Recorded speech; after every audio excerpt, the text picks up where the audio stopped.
এই যে ইসলাম ধর্মাবলম্বীদের যে প্রার্থনা ঘর মসজিদ থেকে যে আজানের সুর, এই আজানের মূল বক্তব্য যেটা সেটা কিন্তু অন্য। সেটা হচ্ছে একতাবদ্ধ হওয়া।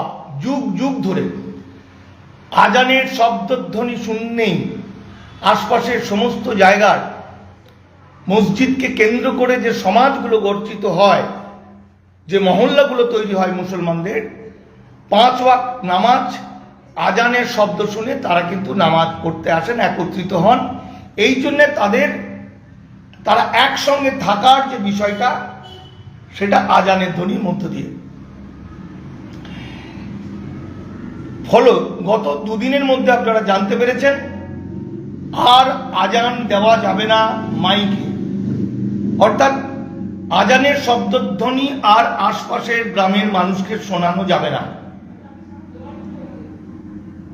ফলে মানুষ ধীরে ধীরে ধীরে ধীরে ধীরে ধীরে ধীরে ধীরে একটা ইসলাম সংস্কৃতি বিরোধী জায়গায় চলে যাবে। বিরোধী না হোক, যে তারা কিন্তু আস্তে আস্তে আস্তে আস্তে মসজিদে যাওয়ার অভ্যাসটা তাদের কমে যাবে। এবার গতকালকে আপনারা দেখেছেন, এটা কিন্তু পুরোপুরি আইন অনুসারে হচ্ছে। 1950 সালের ভারতের যে আইন, সেই আইন অনুসারেই হচ্ছে। তাহলে পড়ে থাকলো কি, আজান যদি প্রার্থনা মসজিদে না হয় বা কম হয়। এবার দেখুন, গতকালকের যে একটা খবর, যেটা আইন অনুসারে, সংবিধান অনুসারেই হয়েছে। বিজেপি কিন্তু কোনোটা সংবিধানের বাইরে করছে না। সংবিধানে যা কিছু লেখা আছে সেগুলো আপনারা সবাই জানেন না, আমরা জানি না। আপনাদের মনে আছে 2025 সালে কি 24 সালে আমাদের দেশের 72তম আইন পরিষদ প্রতিটি মোবাইলে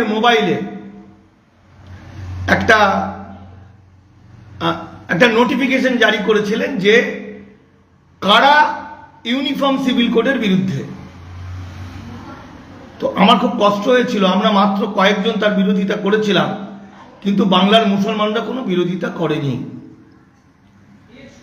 বিশেষ করে নৌশদ সিদ্দিকী তো তার পক্ষেই ছিল।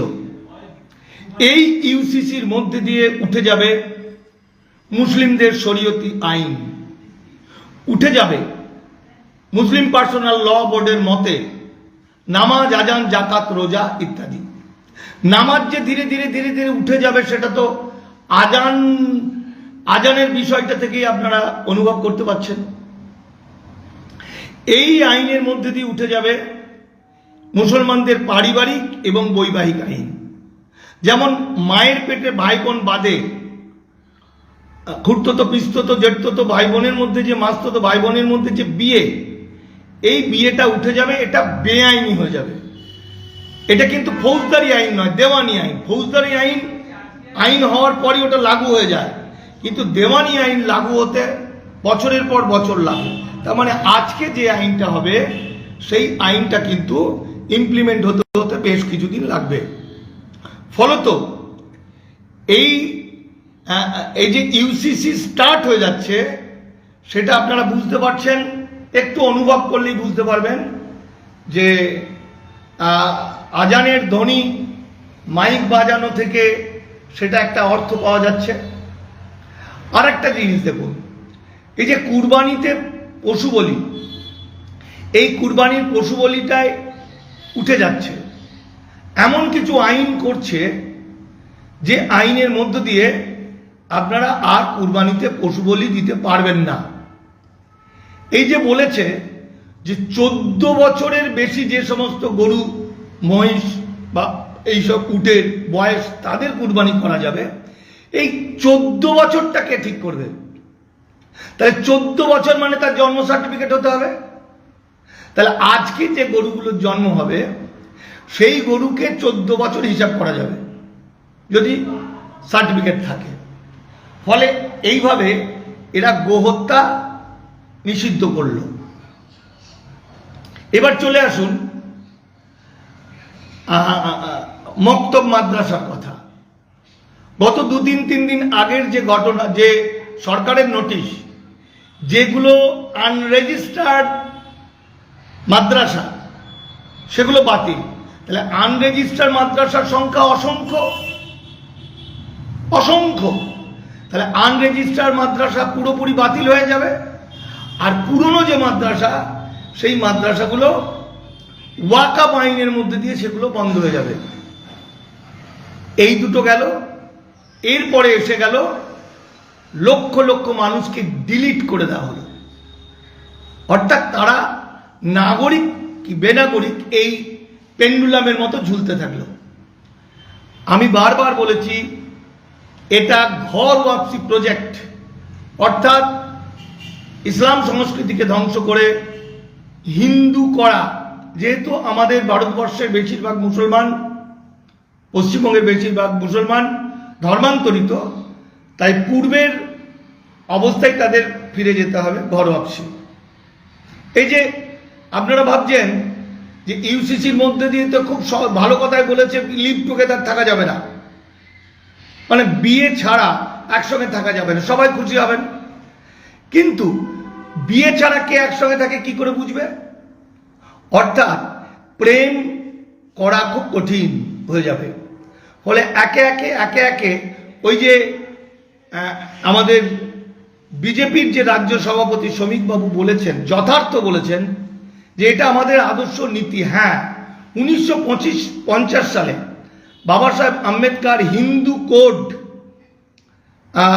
লোকসভায় জমা দেওয়ার পর সেই নিয়ে হিন্দুত্ববাদী রাষ্ট্র নেতারা, কি শ্যামাপ্রসাদ মুখার্জি, কি কংগ্রেসের ভিতরে থাকা মদন মোহন মালব্য, জেপি নায়ার, রাজেন্দ্র প্রসাদ, বল্লভভাই প্যাটেল প্রচণ্ড বিরোধিতা করেছিল, যে কারণে তিনি বাবা সাহেব আম্বেদকর পদত্যাগ করতে বাধ্য হয়েছিলেন।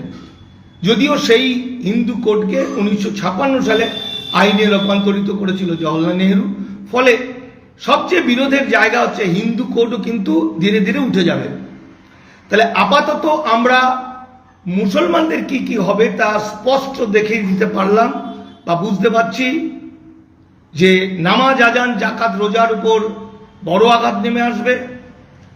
মসজিদ ধ্বংস হয়ে যাবে, কারণ বেশিরভাগ মসজিদ ওয়াকফ আইনে ওয়াকফ বা ইউজার যেগুলো, সেগুলো বাতিল হয়ে যাবে, যেগুলো পর্যন্ত দলিল দস্তাবেজ নেই, রেকর্ডেড নয়, যেগুলো সংখ্যা 200-300 বছর আগেকার। আর মক্তব মাদ্রাসাগুলো বাতিল হবে, যেগুলো পুরনো ওয়াকফ সম্পত্তির মধ্যে, আর যেগুলো নতুন সেগুলো রেজিস্টার হবে না, সেগুলো বাতিল হয়ে যাবে।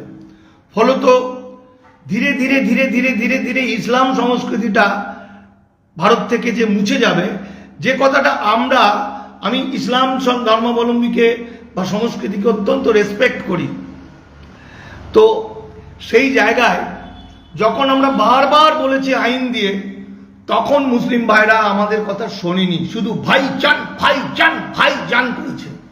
এই ভাইজান করতে করতে করতে করতে পুরোটা আইনত শেষ পর্যায়ে পৌঁছে গেছে।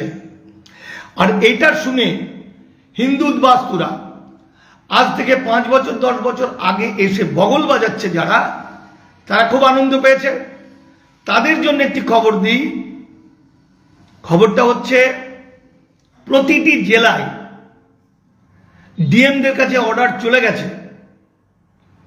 2011 সালের পর থেকে বাংলাদেশ থেকে এসে যারা এসসি সার্টিফিকেট পেয়েছেন এবং এসসি সার্টিফিকেটের জোরে যাদের এসআইআর এর নাম উঠেছে, এই এসসি এসটি ওবিসি মোট 1,59,00,000 এই মানুষের মধ্যে আমার ধারণা 59 লাখ বাদে 1 কোটি 2 নম্বরই। তার কারণ বাংলাদেশ থেকে আসা কোনো মানুষ ভারতের এসসি এসটি ওবিসি হতে পারে না। এটা সংবিধানের 341 নম্বর ধারা এবং 1950 সালের শিডিউল কাস্ট অ্যাক্ট অনুযায়ী এবং 1994 সালের আইন অনুসারে এরা কোনোদিন এসসি হতে পারে না, এসটি হতে পারে না, ওবিসি হতে পারে না। বাবা সাহেব আম্বেদকর করেছিলেন হাজার হাজার বছর ধরে নিপীড়িত, লাঞ্ছিত, অত্যাচারিত মানুষ, মূল নিবাসী মানুষ যারা পিছিয়ে পড়া, তাদের একটু আপলিফমেন্টের জন্য, তাদের রক্ষার জন্য যে এসসি সুযোগ দেওয়া হয়েছিল, সেই সুযোগটা সবটাই কেড়ে নিয়েছে বাংলাদেশ থেকে আসা, পূর্ব পাকিস্তান থেকে আসা বহু মানুষ। তো এখন যে অর্ডারটা বিভিন্ন জেলায় দেওয়া হয়েছে, সেটা হচ্ছে 2011-র পর আবার নতুন করে ভেরিফিকেশন হবে এসসি। ফলত মতুয়াদের একটা বিরাট অংশ, অসংখ্য মানুষ এসসি বাতিল হবে। এবং এখানে অর্ডারে বলছে, মানে আমি যেগুলো আগে থেকে সাসপেক্ট করে বলেছিলাম সেগুলোই যে মিলে যাবে দেখবেন। সেখানে বলছে যে যারা ওই এসসি সার্টিফিকেট দিয়ে বা ওই কি বলে ওগুলোকে পার্মানেন্ট রেসিডেন্টের মূল নিবাসী সার্টিফিকেট, ইংরেজি থেকে ডোমিসাইল সার্টিফিকেট দিয়ে যারা নাম তুলেছে এসসিতে, তারা বাতিল হয়ে যাবে এসআইআর থেকে। ডোমিসাইল সার্টিফিকেট মানে যারা 50 সালের আগে থেকে বাস করছে, এটা অঙ্ক। কিন্তু সেই সার্টিফিকেটের জোরেও অনেকের নাম উঠেছে। এই ডোমিসাইল প্রসঙ্গটা আমি এখন বলছি না, আমার কথাটা এখন ধরেন না, কিন্তু আমি যেটা শিওর হয়ে বলছি সেটা এসসি সার্টিফিকেট হোল্ডার সব বাতিল হয়ে যাবে, চাকরি টাকরি সব চলে যাবে এবং তাদের নাম বাতিল হয়ে যাবে। তাহলে এই যে বগল বাজাচ্ছিলেন যারা, মুসলমানদের সর্বনাশ হয়েছে বলে, এবার আপনাদের সর্বনাশের জন্য কি বাংলার মুসলমানরা বগল বাজাবে? বাজাবে না, কোনোদিন বাজাতে পারে না, কারণ এরা ইসলাম ধর্মাবলম্বী। দেখুন, ইসলাম ধর্মাবলম্বী হচ্ছেন সংবিধানের 5-এর ক অনুযায়ী, সংবিধান অনুযায়ী নাগরিক। এক বস্তা সিমেন্ট আর এক বালতি জল আলাদা করা যাবে, কিন্তু দুটো যদি মাখামাখা হয়ে যায় তাহলে পৃথিবীর কারোর ক্ষমতা নেই এই দুটো আলাদা করতে পারে। সেরকমই একটা বায়োলজিক্যাল মাদারকে যেমন বাচ্চা থেকে আলাদা করা যায় না, অস্বীকার করা যায় না, সেরকম ভারতের বেশিরভাগ মুসলমান, বিশেষ করে বাংলার মুসলমানদের বেনাগরিক করার হিম্মত পৃথিবীর কারো নেই। বেআইনিভাবে জোর করে কিছুদিনের জন্য কষ্ট দেওয়া যেতে পারে, কিন্তু বাস্তবে তারা নাগরিক নাগরিক নাগরিক, কারণ তাদের কাছে 1952 সালের ভোটার তালিকায় পূর্বপুরুষের নাম আছে, অথবা 1948 সালের আগের দলিল আছে, অথবা সাক্ষী সাবত দিয়ে তারা প্রমাণ করতে পারবেন। এখন প্রশ্ন হচ্ছে, আমার রাজ্যের বেশ কিছু নেতা, মন্ত্রী, এমএলএ, এমপি আছে, এই যে এসসি সার্টিফিকেটের যে বিষয়গুলো চলছে, নোটিফিকেশন বিভিন্ন জেলা অফিসগুলো পৌঁছে গেছে, সেখানে তারা ধরা পড়বে তো? প্রশ্নটা এখানে। আর একটা কথা, 2011-র পরে যারা এসছে তাদের ধরেই কি ছেড়ে দেবে, নাকি আইনটা প্রয়োগ করবে বিজেপি সরকার? আইনে কিন্তু বলছে বাংলাদেশ থেকে যদি 1971 সালের পরে যে এসছে তারও এসসি এসটি ওবিসি হওয়ার অধিকার নেই। এমনকি পূর্ব পাকিস্তান থেকে আসা মানুষ যাদের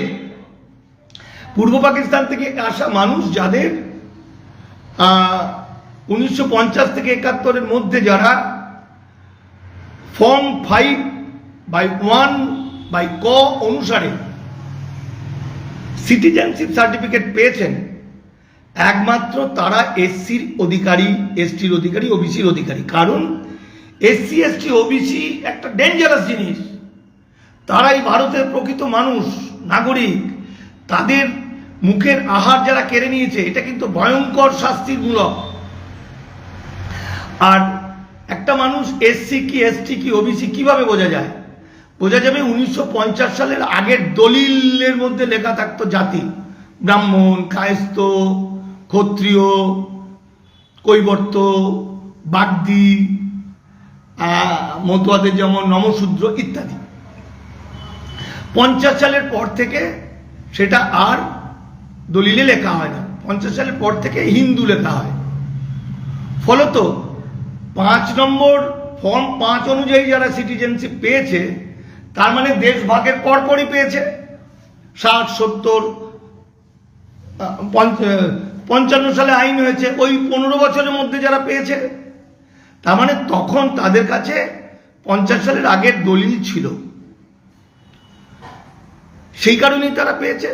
মোট কথা ভারতের এসসি, ভারতের এসটি, ভারতের ওবিসি, ভারতেরই, বাংলারই, পশ্চিমবঙ্গেরই, কোনো বাইরে থেকে এলে হবে না।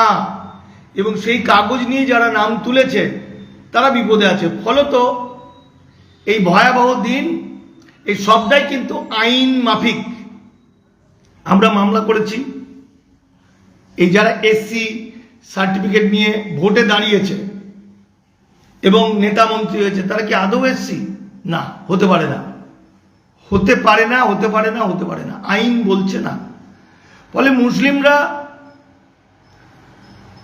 তাদের নামাজ, আজান, জাকাত, রোজা, বিয়ে ইত্যাদি ইত্যাদি শরীয়তে আইন বিপদের মধ্যে পড়বে, উঠে গেলেও তারা কিন্তু ভারতে বাঁচতে পারবে। তাদের ডিলিট হয়ে গেলেও তারা একদিন না একদিন কিন্তু লড়াই করে, আন্দোলন করে তারা নিজেদের নাগরিকত্ব প্রমাণ করতে পারবে। কিন্তু যারা বাংলাদেশ থেকে এসে বড় বড় অফিসার হয়েছেন, SDO, BDO, DM, ADM, police officer, ডাক্তার, ইঞ্জিনিয়ার, মোক্তার, তাদের কপালে কিন্তু অত্যন্ত অত্যন্ত অত্যন্ত অত্যন্ত ভয়ঙ্কর দিন এসে গেছে। যেটা আমি তো দামাল বাংলাতে অনেক আগে থেকে বলে যাই, আপনারা আমাদের গালাগালি দেন। গত 2-3 দিন আগে বিজেপি সরকার তৈরি হওয়ার সঙ্গে সঙ্গে বিজেপির মন্ত্রী, এসসি, এসটি, ওবিসি এবং আমাদের সংখ্যালঘু সেলের যে মন্ত্রী ক্ষুদিরাম টুডু কিন্তু বলেছিলেন যে কথা, সেই কথা অনুযায়ী কিন্তু কাজ শুরু হয়ে গেছে গোটা বাংলায়। নমস্কার। উদ্বাস্তুরা আমাদের কথা শোনে না, গালাগালি দেয়, ফলে তাদের নিয়ে আমি আর কিছু বলছি না। এসসিতে, সিএতে যারা আবেদন করেছে তারা বিপদে পড়বে, কারণ এসসি বালা সিএতে আবেদন করা মানুষ বিপদে। সিএর মাধ্যমে যাদের নাগরিকত্ব দেওয়া হয়েছে তাদের পরিবার লিখে দেওয়া হয়েছে মা বাংলাদেশি, বাবা বাংলাদেশি, বউ বাংলাদেশি, ফলে পুরো ফ্যামিলি ট্রিটা ধরা হচ্ছে। এনআরসিতে পুরো পরিবার ধ্বংস হয়ে যাবে। তথাপি অভিমান করে আমরা তাদের আর বোঝাতে যাইনি, অথচ বাংলাদেশ থেকে আসা মানুষদের কিছু কিছু আইনি সুবিধা ছিল, যেটা আমাদের কথা নিলে ওরা হয়তো অনেকেই কিছুদিনের জন্য বেঁচে যেতেন বা বেঁচেও যেতে পারতেন। ওরা আমাদের কথা শোনেনি, ফলে ওদের সম্পর্কে আমি আর কিছু বলছি না। আমি কনসার্ন হচ্ছি আমার দেশভাগে বলি হওয়া মানুষ যারা আছেন, যারা আমাদের সঙ্গে আন্দোলন করছেন, একমত তাদের জন্য। আর আমি ইসলাম ধর্মাবলম্বী মানুষ যারা এই ভারতের প্রকৃত সন্তান, যুগ যুগ ধরে যারা বসবাস করছেন, পৃথিবীর এমন কোনো শক্তি নেই তাদেরকে নাগরিকত্ব বাতিল করা যায় না। সোনার পাথর বাটি যেমন হতে পারে না, বেলের আমসত্ব যেমন হতে পারে না, যতদিন এই সংবিধান আছে ততদিন মুসলমানদের বেনাগরিক করা যাবে না। কিছু কষ্ট হবে, বিপদ হবে, তাদের ইসলাম সংস্কৃতি ধ্বংস করবে, যেটা ঘটছে এটা হতে পারে। আর তাদের হয়ে আমরা লড়াই করছি। আর তাদেরকে এখন বলবো অনেক হয়েছে, এবার ভাইচান করুন, ভাইচান করুন। নওশাদ, কি বলে আমাদের হুমায়ুন, সব বিজেপি আরএসএস এর স্লিপার সেল যারা আপনাদের ধ্বংস করে দিচ্ছে। এখন আর আমার কিছু বলার নেই। পৃথিবী উল্টে গেলেও আপনাদের বাঁচানোর মানে মুসলমান রাখা খুব কঠিন। দেখবেন কিছুদিন পর আপনারা যারা এই যে ট্রাইব্যুনাল থেকে বেরোনো, কত বছর লাগবে, দাড়ি গোঁপ পেকে বুড়ো হয়ে একাকার হয়ে যাবে বেনাগরিক হিসাবে। দেখবেন মাঝে মধ্যে অফার আসবে, যদি আপনারা হিন্দু হয়ে যান তাহলে আবার ঠিক হয়ে যাবেন। আসামি হিন্দুকরণ চলছে, বহুবার বলেছি, আমাদের কথা শোনেননি। কারণ আমি তো নেতা মন্ত্রী, এমএলএ, এমপি নই, একটা দাড়িওয়ালা গরিব মানুষ, বুঝতে পেরেছেন? যাই হোক, ভালো থাকবেন। আমার ফোন নাম্বার 9836327536। এখনো যে সমস্ত উদ্বাস্তুরা আমাদের গালাগালি দিচ্ছেন তাদের উদ্দেশ্যে বলবো, ওই ছোটবেলায় আমরা না খেলা করতাম, পাখি উড়ে যেত, ইট মারতাম। তো কেউ একজন বলতো, বন্ধু বান্ধবরা বলতো বাসায় গিয়ে মরবে।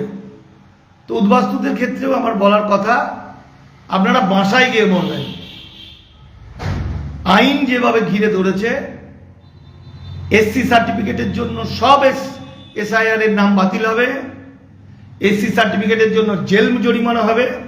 1994 সালের এসসি সার্টিফিকেটের পানিশমেন্ট অনুযায়ী পানিশমেন্ট হবে, জেল জরিমানা হবে, সব কিছু হবে এবং এনআরসিতে সব বাতিল হয়ে যাবে।